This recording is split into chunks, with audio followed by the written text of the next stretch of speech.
Ladies and gentlemen, we warned and we warned about America's new slave trade and how the Gulf Cartel in February of 21, when we broke this story, were moving men, women, and children as a commodity into this country.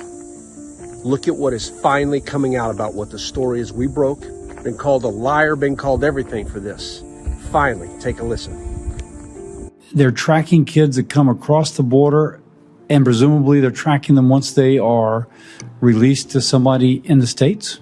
Thank you for your question, Senator. So the cartels are bringing the children to the border in a very organized fashion using cloud technology to maintain a track of these children. Once they get to the border, they're told who to ask for to be their sponsor.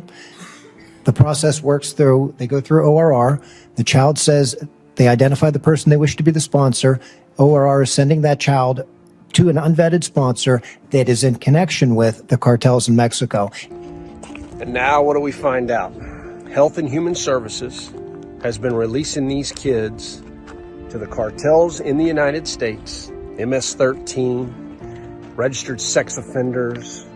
Nobody's vetting them. And all the photographs of these children that I brought to you along that border region, holding up these pieces of paper with a mom or supposedly a dad's name, we're now learning from whistleblowers with HHS that in some of their investigations, they're finding the cartel wrote those letters. And our government didn't do the vetting of who they were dropping these kids off to, like the ones you see here.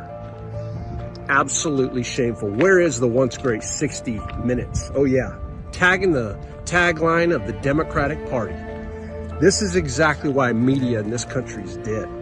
Dead. And why the Joe Rogans and alternative media has taken over. This should have never been allowed, and people need to be indicted for what's been taking place here. This is the biggest story impacting this country. We've got 521,000 unaccompanied children that were allowed to be into this nation, and we're missing 100,000 kids, and no one wants to run it on national news to tell you. You can't make it up. Join the movement today and be a catalyst for illuminating the truth at our border. Take action by supporting our cause, grab some exclusive merch, or consider donating now.